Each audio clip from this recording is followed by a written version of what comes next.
नमस्कार दोस्तों, स्वागत है आपका रीड काल के क्लास नोट्स में। ये भाग 3 का वीडियो है।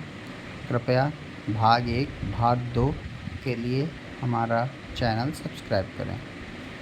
सोमनाथ या शशिनाथ, पिता नीलकंठ, आश्रय दाता थे प्रताप सिंह। रचना रस पीयूष निधि।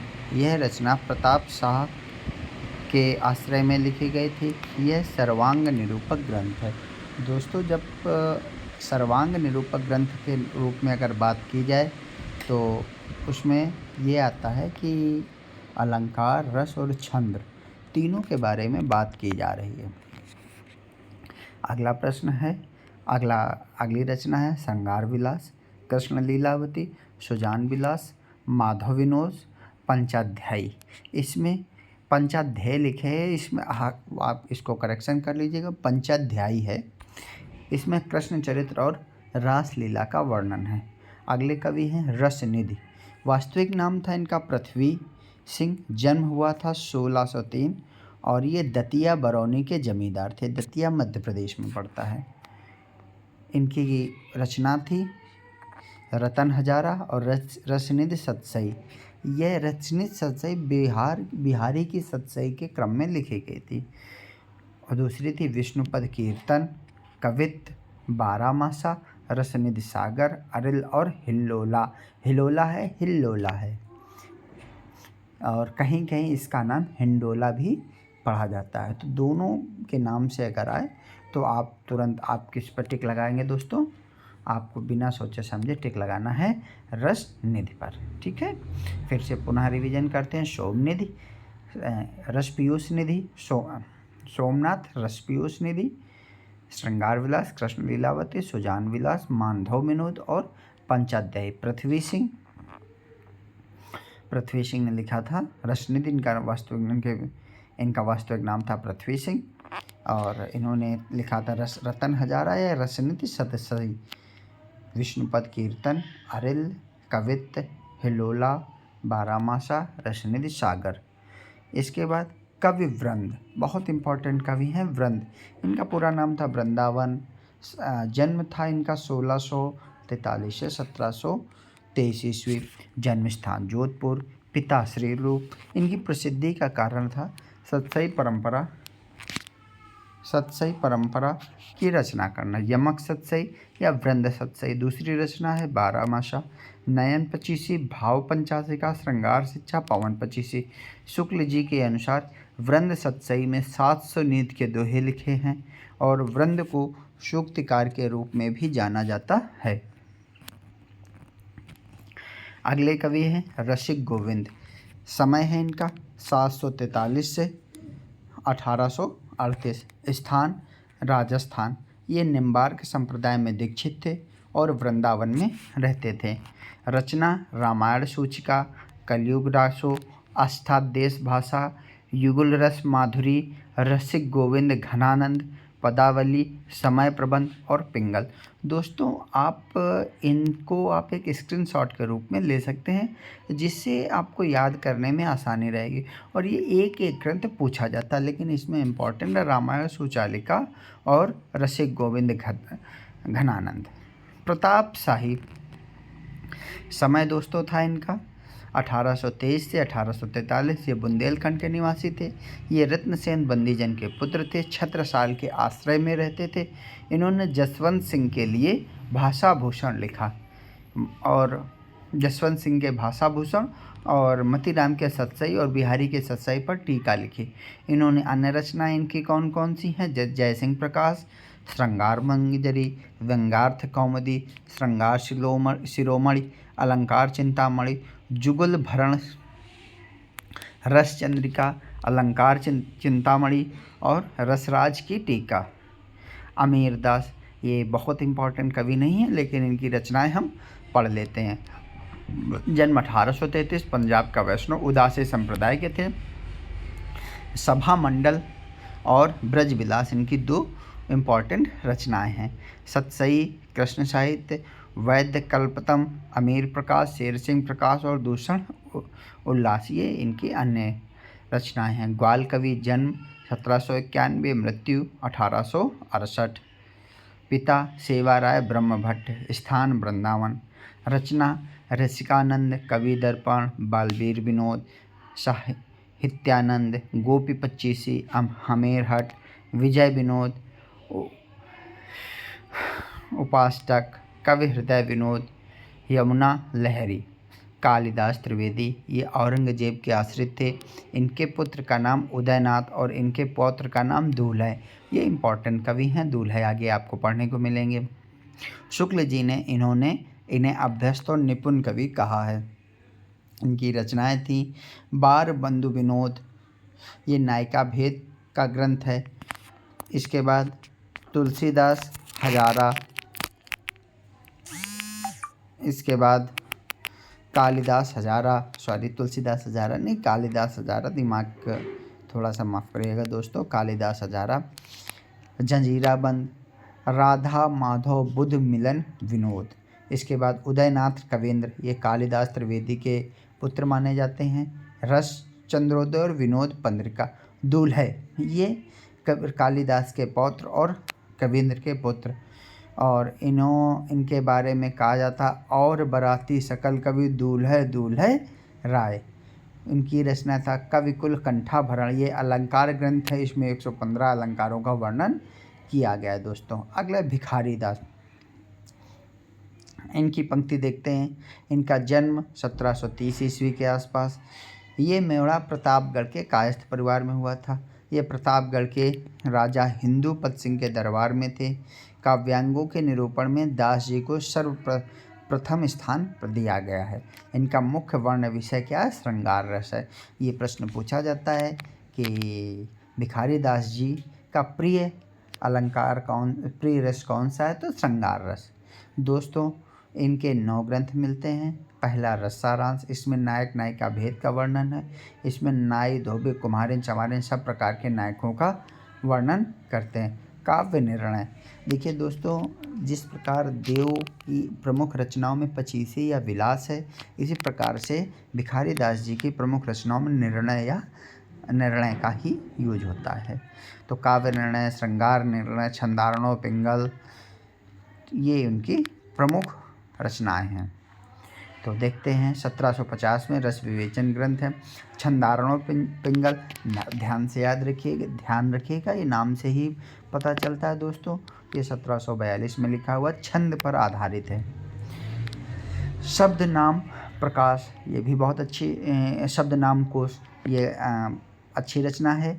विश्व पुराण भाषा, छंद प्रकाश, शतरंज शतिका, अमर प्रकाश, ये भिखारी दास जी की प्रमुख रचनाएं हैं। शुक्ल जी का कथन, भिखारी दास जी आचार्य और कवि दोनों हैं। ये रीतकाल के अंतिम आचार्य माने जाते हैं। हजारी प्रसाद, ये हिंदी के अच्छे आचार्यों में गिने जाते हैं। ये कथन भिखारी दास जी के संबंध में हजारी प्रसाद द्विवेदी का है। अगला दोस्तों क्वेश्चन देखते हैं हम लोग।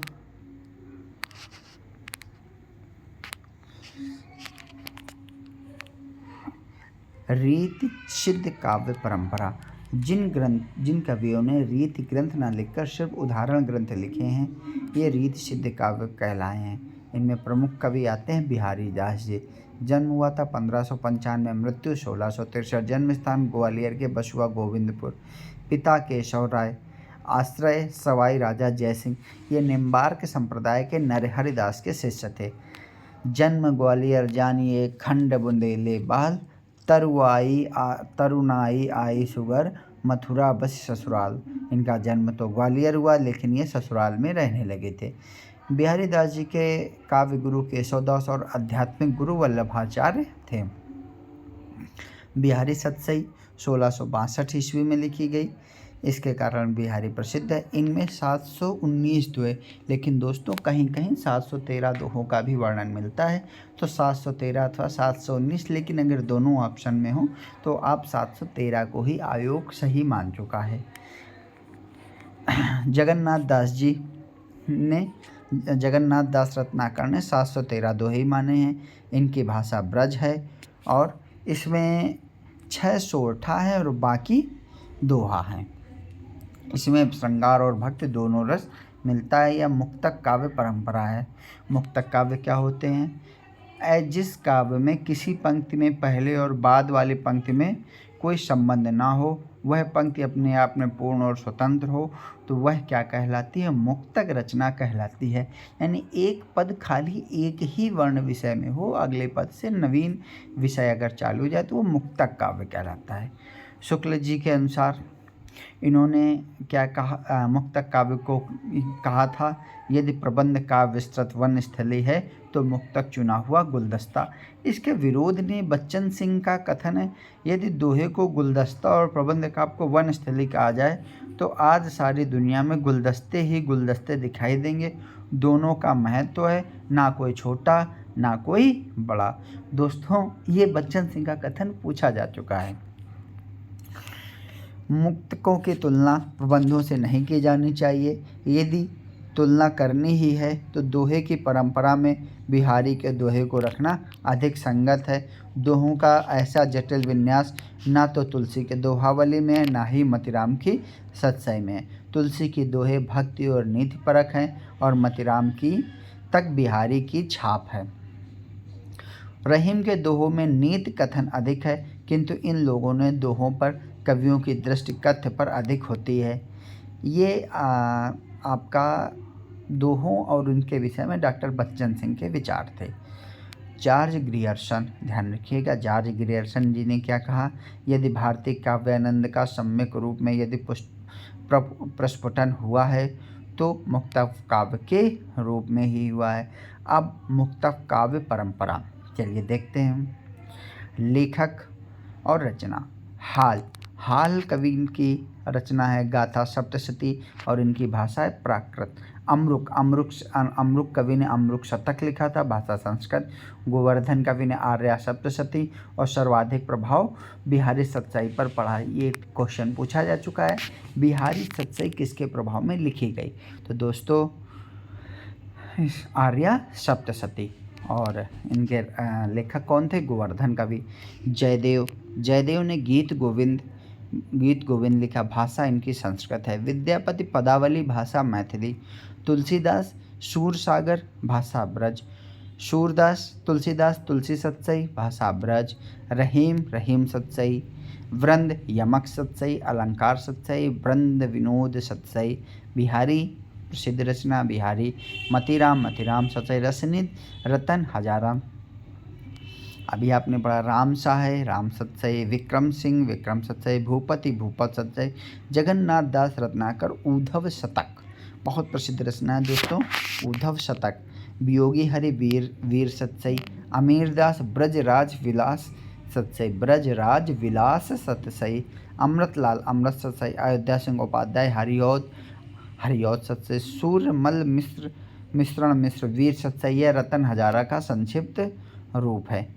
दोस्तों, बिहारी सतसई पर लिखी गई टीकाएं। बिहारी सतसई पर 5 टीकाओं का उल्लेख है। कृष्ण कवि की टीका, हरिप्रकाश की टीका, सरदार कवि की टीका, सुरत मिश्र की अमर चंद्रिका टीका और लल्लू लाल की लाल चंद्रिका टीका। अन्य लोगों की टीकाएं दोस्तों याद करते हैं। आनंदी लाल जोशी ने फारसी भाषा में फिरंगी सतसई लिखा। पंडित परमानंद ने बिहारी सतसई का अनुवाद संस्कृत में श्रृंगार सतसई के नाम से किया था। अंबिका दत्त व्यास ने बिहारी के दोहों का भाव लेकर रोला चंद्र में बिहारी बिहार के नाम से रचना लिखी थी। दोस्तों, फिर से देखते हैं। आनंदी लाल जोशी तिरंगी सतसई, और इन्होंने फारसी भाषा में लिखा था। पंडित परमानंद संस्कृत में अनुवाद किया था श्रृंगार सतसई। अंबिका दत्त व्यास ने बिहारी विहार नाम से लिखा था।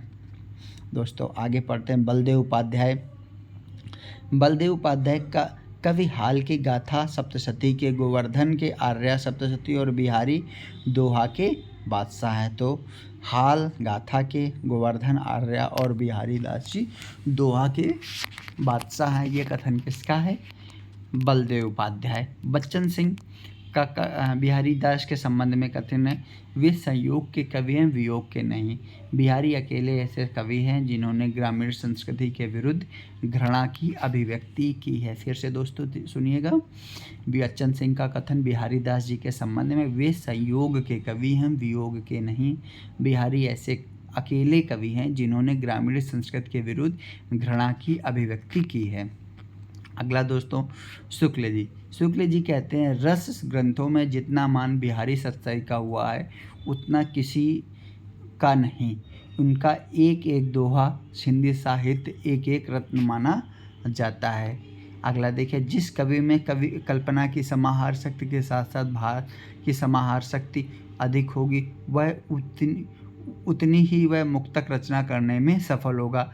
यह क्षमता बिहारी दास जी में पूर्ण रूप से विद्यमान थी। कविता इनकी श्रृंगारी है पर प्रेम की उच्च भूमि पर नहीं पहुँचेगी, नीचे ही रह जाती है। यह शुक्ल जी का कथन था बिहारी दास जी के संबंध में। आगे दोस्तों देखते हैं हजारी प्रसाद द्विवेदी जी ने क्या कहा। बिहारी सत्साई रसिकों के हृदय का घर है। क्या कहा? बिहारी सत्साई रसिकों के हृदय का घर है। ये किसने कहा था? हजारी प्रसाद द्विवेदी जी ने कहा था। अगला दोस्तों पदम सिंह शर्मा जी का कथन क्या है। पदम सिंह शर्मा कहते हैं बिहारी सत्साई के दोहों को शक्कर की रोटी खाण कहा है। पदम सिंह शर्मा ने बिहारी सत्साई को दोहों को क्या कहा?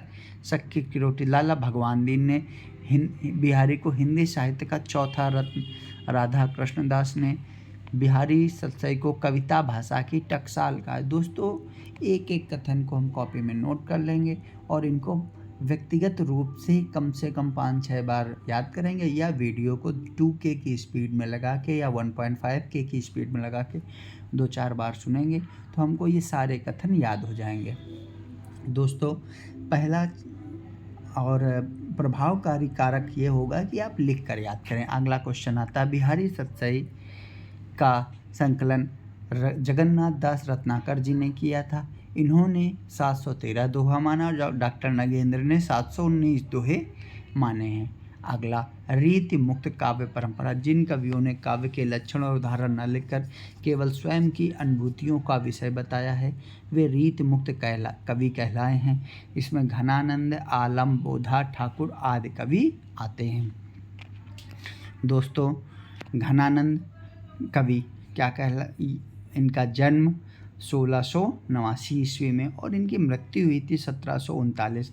ये विवाद का प्रश्न है कि नादिर शाह के आक्रमण में मारे गए थे। जन्म स्थान का बुलंदशहर के कायस्थ परिवार में। मूल नाम आनंद घन, लेकिन कविता के प्रवाह महता के लिए इन्होंने घनानंद नाम रखा। दोस्तों ये मोहम्मद शाह रंगीला के दरबार में मीर मुंशी थे और इन्होंने इन दरबार के सुजान नाम की नर्तकी से प्रेम हो गया। दरबारी षड्यंत्रों के कारण इन्हें दरबार से निकाल गया और ये वृंदावन जाकर निम्बार्क संप्रदाय में दीक्षित होकर अपना समय बिताने लगे। अहमद शाह अब्दाली के आक्रमण में मारे गए। इन्होंने समस्त रचनाएं सुजान को संबोधित करते हुए लिखी, जहां सुजान के 2 अध्याय हैं, राज दरबार की नर्तकी सुजान और नंबर 2 परमात्मा। इन्होंने सुजान शब्द कृष्ण के लिए भी आया है। रचनाएं हैं इनके सुजान सागर, विरह लीला, कोक सागर, रस केलिबल्ली, कृपानंद, ब्रज विलास, गोकुल लीला, वियोग वेली। दोस्तों घनानंद ग्रंथावली का संपादन विश्वनाथ प्रसाद मिश्र ने किया। सर्वप्रथम भारतेंदु ने घनानंद की रचनाओं का संकलन सुंदरी तिलक के नाम से किया है। कथन देखेंगे। बच्चन सिंह ने घनानंद के बारे में क्या कहा। घनानंद प्रेम की यातना के कवि हैं और ऐसे शख्स गौड़ हो जाता है और मानसिकता प्रधान। प्रेम गौड़ हो जाता है और मानसिकता प्रधान। वस्तुतः घनानंद वियोग के पूर्णतमान कवि हैं और उनके वियोग में हृदय की तड़फ, आंखों की विवशता, वेदना भरा दैन्य, करुणता, पूर्ण उपालंब, दर्द भरा क्षोभ आदि मौलिक व्यंजना हुई है। आचार्य रामचंद्र शुक्ल के अनुसार घनानंद जैसी विशुद्ध और सरस शक्तिशाली ब्रज भाषा लिखने में कोई और कवि समर्थ नहीं हुआ है। ये विशुद्धता के साथ प्रौढ़ता और माधुर्य भी अपूर्ण है। ये वियोग श्रृंगार के प्रधान मुक्तक कवि हैं। ये साक्षात रसमूर्ति ब्रज भाषा काव्य के प्रधान स्तंभ है। ये लाक्षणिक पूर्णमत्ता और प्रयोग वैचित्र के कवि हैं। घनानंद को ब्रज भाषा का मर्मज्ञ कवि भी कहा जाता है। ये प्रेम के पीर के कवि हैं। घनानंद ने ना तो बिहारी की तरह विरह काव्य के बाहरी माप से मापा, ना ही उछल कूद दिखाया। जो कुछ हलचल है वह भीतर ही है। भाषा का जैसा अचूक अधिकार इनका था वैसा किसी और कवि का नहीं था। अगला दोस्तों क्वेश्चन आता है आलम। कवि आलम जाति था इनके ब्राह्मण। ये शेख नाम के रंगरेजिन के प्रेम में फंसकर मुसलमान हो गए थे। पुत्र था इनका जहान। औरंगजेब के दूसरे बेटे मुअज्जम के आश्रय में रहते थे। उनको आदूसा के नाम से जाया जाता है। ऐसा माना जाता है कि रंगरेजिन भी अच्छी कविता लिखी थी। एक बार आलम की पगड़ी पर पंक्ति लिखी, कनक छबीसी कामनी काहे को करिछे। इसका उत्तर शेख ने दिया है, करिको कंचन करि विधि पुचन मध्य धरि दीन। इनकी रचनाएं थी आलम शेख, मधवानंद कामकलंदा और श्याम सलीम। कथन शुक्ल जी ने कहा था प्रेमोद्योन कवि थे और अपनी तरंग के अनुसार रचना करते थे। इसी से इनकी रचनाओं में हृदय तत्व की प्रधानता है। प्रेम की पीर या इश्क का दर्द इनके एक एक वाक्य में भरा जाता है। ध्यान रखिएगा, प्रेम का पीर और इश्क का दर्द ये दोनों पूछा जाता है, तो इसके लिए आपको आलम ही टिक करना पड़ेगा। अभी आगे की वीडियो में इन सभी प्रश्नों का ऑब्जेक्टिव वाइज क्वेश्चन हम करा देंगे। बोधा जी का जन्म हुआ 1717 ईस्वी के आसपास बांदा या राजापुर गोंडा जहाँ तुलसीदास जी के गांव में। ये सरयू पारे ब्राह्मण थे। इनका मूल नाम विशेष था, ठीक है, और इनको बुद्धिसेन के नाम से भी इनका जाना जाता है। ये बुद्धिसेन के नाम से इनको जाना जाता है। ये पन्ना नरेश के दरबार में खेत सिंह के आश्रय में रहते थे। खेत सिंह इन्हें प्यार से बोधा कहते थे। पन्ना दरबार में नर्तकी शुभान से प्रेम हो गया। एक बार महाराज ने रुष्ट होकर 6 महीने का देश निकाला दे दिया, किंतु शुभान के वियोग में बड़े कष्ट का अनुभव किया। इस बीच उन्होंने विरह वारिस नाम की पुस्तक की रचना की। फिर जब ये दरबार में आए तो दरबार की महाराज को पंक्तियाँ सुनाई, जिससे प्रसन्न होकर महाराज ने कुछ मांगने को कहा। तब बोधा कवि ने सुभान अल्लाह कहा। सुभान अल्लाह, उन्होंने शुभान नर्तकी को मांगा और उनको शुभान नर्तकी प्राप्त हो गई। इनकी रचना थी विरह वारिस और इश्क नामा। ठाकुर नाम से 3 कवि हुए हैं, जिनमें बुंदेलखंड वाले ठाकुर का नाम लिया जाता है। इनका जन्म कायस्थ परिवार में हुआ था। इनकी 2 रचनाएं ठाकुर कसक और ठाकुर शतक। रीत काल के अन्य कवि हैं मंडन कवि, ये बुंदेलखंड के थे। इनकी रचनाएं रस रत्नावली, रस विलास, जनक पचीसी। अगला दोस्तों, अलंकार माला यह भाषा भूषण के आधार पर लिखी गई है। रत्नमाला रसग्राहक चंद्र का काव्य सिद्धांत, रस रत्नाकर, श्रृंगार सागर, भक्ति मिनोक। रसिक सुमति ईश्वरदास के पुत्र थे। अलंकार चंद्रोदय अली मुहिम खां प्रीतम खटमल बाईसी लिखी थी। ओशनिधि ने विनय शतक, नक्सिक और बेनी बंदीजन नाम से लिखी थी। रस विलास बेनी बंदीजन थी। बेनी प्रवीण, रस नवरस तरंग और श्रृंगार भूषण। महाराज विश्वनाथ, आनंद रघुनंदन नाटक। द्विजदेव, इनका मूल नाम था राजा मान सिंह।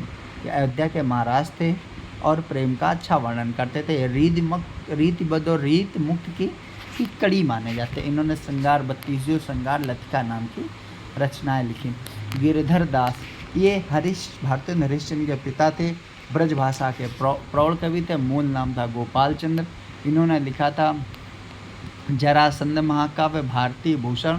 ये अलंकार ग्रंथ है। रस रत्नाकर वाल्मीकि रामायण का पद्य अनुवाद है। श्री राम स्रोत। तो दोस्तों, इस तरीके से हमारे रीत काल के सभी कवियों का अध्ययन लगभग हो गया है, समाप्ति की ओर है। अब हम आगे नवीन कक्षा में नए नोट्सों का अध्ययन करेंगे। धन्यवाद।